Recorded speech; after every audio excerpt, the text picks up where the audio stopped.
malam-malam yang paling menakutkan ketika Nana pe istri pagi pengenaf pun mau dengar dia mau bikin konten baru di TikTok, kon dia tulis DP skrip, kon dia mau suruh Nana mau dengar, dia mau baca DP skrip, dia mau susung DP nada berulang-ulang kali.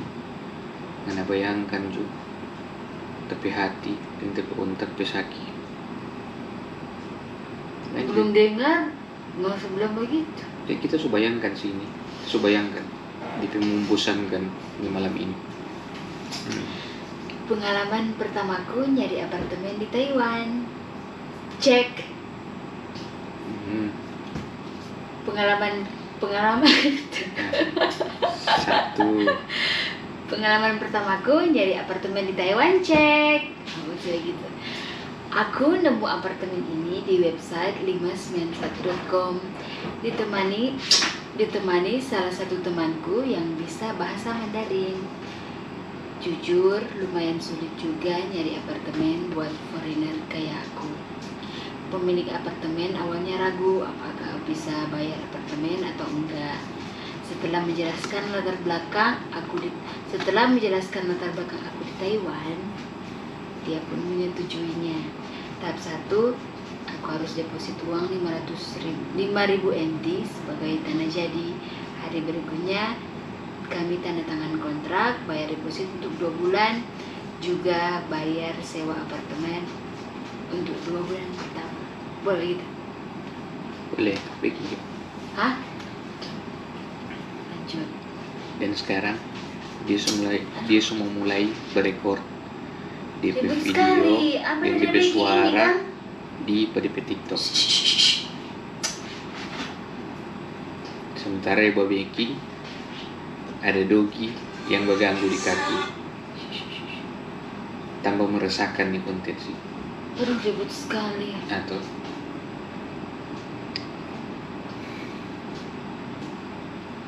aduh, hey, sit. Coba ngapain kandang semua makan. Gimana ini kita mau fokus? Oke, lanjut. Shh, tenang.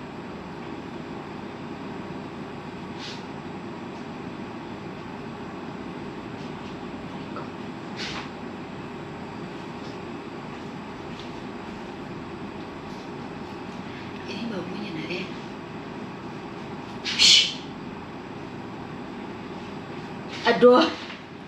Aduh nih anjing. terbuang sia-sia sih tapi waktu istirahat ini. Ya. Pengalaman pertamaku nyari apartemen di Taiwan. Aku nemu apartemen ini. Ulang.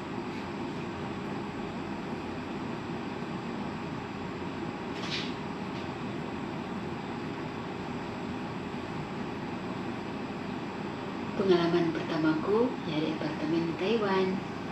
Aku nemu apartemen ini di website 591.com ditemani salah satu temanku yang bisa bahasa Mandarin.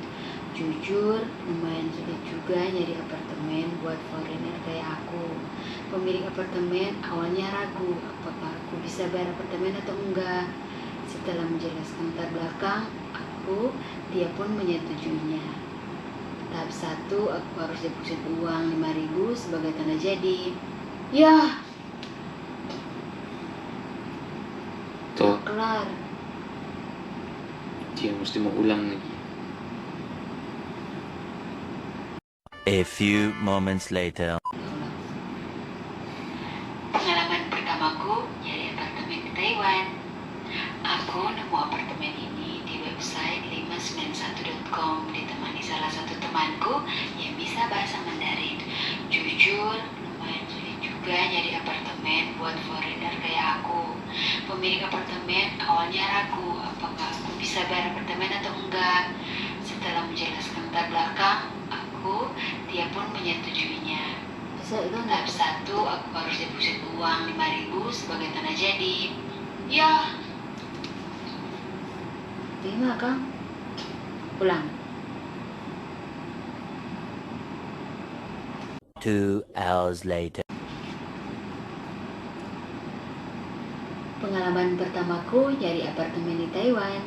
Aku nemu apartemen ini di website 591.com ditemani salah satu temanku yang bisa bahasa Mandarin. Jujur, lumayan sulit juga nyari apartemen buat foreigner kayak aku. Pemilik apartemen awalnya ragu apa aku bisa bayar apartemen atau enggak. Setelah menjelaskan latar belakang aku di Taiwan, dia pun menyetujuinya. Tahap 1, aku harus deposit uang 5.000 NT sebagai tanda jadi, kemudian harus tanda tangan kontrak, bayar deposit 2 bulan, kemudian bayar sewa apartemen untuk 2 bulan pertama. Ya, Dia mau ulang lagi. tunggu. Pengalaman pertamaku nyari apartemen di Taiwan. Aku nemu apartemen ini di website 591.com. Terlalu itu. Karena terlalu dekat. Terdekat. One eternity later. Pengalaman pertamaku nyari apartemen di Taiwan. Aku nemu apartemen ini di website 591.com ditemani salah satu temanku yang bisa bahasa Mandarin. Jujur, lumayan sulit juga nyari apartemen buat foreigner kayak aku. Pemilik apartemen awalnya ragu apa aku bisa bayar apartemen atau enggak. Setelah menjelaskan latar belakang aku di Taiwan, dia pun menyetujuinya. Tahap 1, aku harus deposit uang 5.000 NT sebagai tanda jadi. Ada berikutnya tentang kontrak, deposit uang 2 bulan, juga bayar sewa apartemen untuk 2 bulan pertama. Jadi. Aduh, cepat, Timur. Jadi dong. akhirnya jadi. Tunggu ya, tunggu. Aku dari apartemen di Taiwan. Aku nemu apartemen ini di website 591.com ditemani salah satu temanku yang bisa bahasa Mandarin. Jujur, lumayan sulit juga nyari apartemen buat foreigner kayak aku. Pemilik apartemen awalnya ragu apa aku bisa bayar apartemen atau enggak. Setelah menjelaskan latar belakang aku di Taiwan, dia pun menyetujuinya. Tahap 1, aku harus deposit uang 5.000 NT sebagai tanda jadi. Ada berikutnya tanda tangan kontrak, deposit uang 2 bulan, juga bayar sewa apartemen untuk 2 bulan pertama. Jadi. Oke, pengalaman. Oke, kena edit. Jadi intinya sewa apartemen di Taiwan itu agak sedikit ribet karena untuk foreigner, apalagi orang Indonesia. Terus kalau mau sewa apartemen di Taiwan itu Ngoni mesti ada deposito 2 bulan, baru Ngoni mesti bayar 2 bulan lagi ke depan, jadi DP harga 4 kali, baru Ngoni mesti bayar 1 kali 1 bulan itu for DP again dan lain-lain sih. Deposit itu wajib kalau di Taiwan. Setiap kali mau sewa apartemen pasti wajib minimal 2 bulan untuk jaga-jaga kalau ada properti yang rusak, kalau pas kita lagi tinggal di apartemen atau mungkin pas mau keluar ada yang rusak, jadi harus ganti. Nah terus itu di luar gas, listrik, yang air itu bayar sendiri, harus juga deposito selama 6 bulan ke depan. Jadi ya pengeluaran for 1 kali sewa apartemen itu DP pengeluaran awal itu sekitar Tergantung 4 bulan. Sekitar boleh berapa? 4 bulan tambah listrik untuk sekitar 6 bulan pertama tambah agen. Kira-kira DP Kalau yang kasar-kasar. ini, kalau apartemen ini Di atas 50 kira-kira sekitar 70 kalau nggak salah.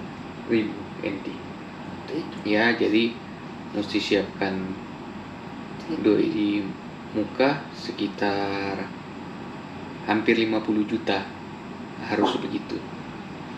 Jadi sedia itu karena harus bukan per bulannya 50 juta, bukan. Itu untuk deposito, untuk bayar 2 bulan ke depan, untuk bayar deposito listrik, air, gas, dan sebagainya. Nah, jadi intinya konten ini kita berteman dengan dia bikin konten edukasi di TikTok tentang bagaimana cara sewa apartemen, torang pe apartemen sih, lebih spesifik. Dan akhirnya nyenak terlalu lama. Nah, seperti yang lalu-lalu, karena mesti dengar di ocehan sampai berjam-jam, sampai so kurang tetangga-tetangga. Karena tetangga-tetangga sampai di koi, kita tuh tidur. Dan kita tetap beredit. Bayangkan juga itu. Bayangkan dulu. Nih, sampai di sini dulu nih konten.